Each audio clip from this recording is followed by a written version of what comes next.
let's discuss how to estimate the potential reduction in costs. So just as a reminder, in Quick Wins for Cost Reduction Framework, we are grouping projects by looking at how easy it is to implement and what is the potential savings that we can achieve from a specific project. When it comes to potential savings, as we said, they actually depend on two things. So the potential percentage reduction in costs and also the cost starting point. So in other words, the level on which the costs are currently. Now, when it comes to the cost starting point, they're actually known, so we don't have to worry about that. What is the unknown and what is actually driving the potential savings is actually the potential percentage cost reduction. And this is something we have to estimate. In the very beginning, you have to try to do some rough estimations in order to be able to prioritize each and every project. And this can be achieved through a number of methods. So first of all, obviously you can get benchmarks by looking how the costs look like at your competitors. This is especially true if certain things are observable. So there are some public companies, or you have some additional data on their operations, like for example, the number of Salesforce employees that they've got, or number of products they sell and services, materials they use.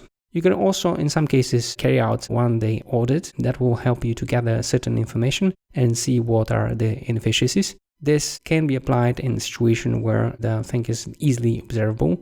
So all the processes happening within your company, no matter whether it's a production or it's in sales or in the head office, you can try to observe them and on the basis of that, try to estimate what could be the percentage reduction in costs. In other cases, you can simply measure a sample. This method is efficient if you have plenty of similar elements from the same group of elements, the same family of elements. And by measuring some of them, you can roughly know what could be the percentage cost reduction.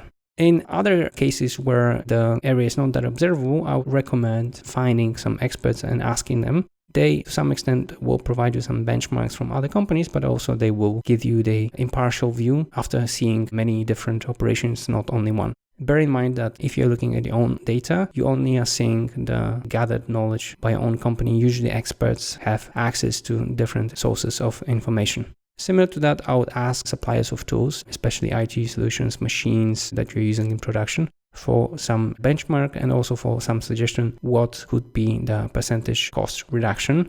They again usually have the opportunity to see how operations look like in many different competitors of yours, and therefore they can provide you a wide range of information that you can use in cost reduction projects. Another way to estimate the cost reduction potential is to organize auction or tender, or use other way to get proposals from companies. In this case, you concentrate on a specific area or a specific service. You ask people to bid for that, and then you see what prices they propose you, and you can compare it with the current prices you are paying today. Obviously, always in this case, take into consideration total cost of ownership and not just the price of buying certain specific thing. But this already will give you a lot of information on what could be the cost reduction potential. Obviously, it will take more time. And finally, you can do a consulting project with a consulting firm. They will do exactly the things we have said here. The advantage of that is obviously that first of all, they may have access to some data from your competitors.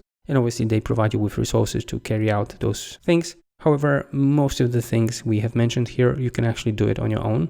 So this option of using the help of a consulting firm, treat as a last resource.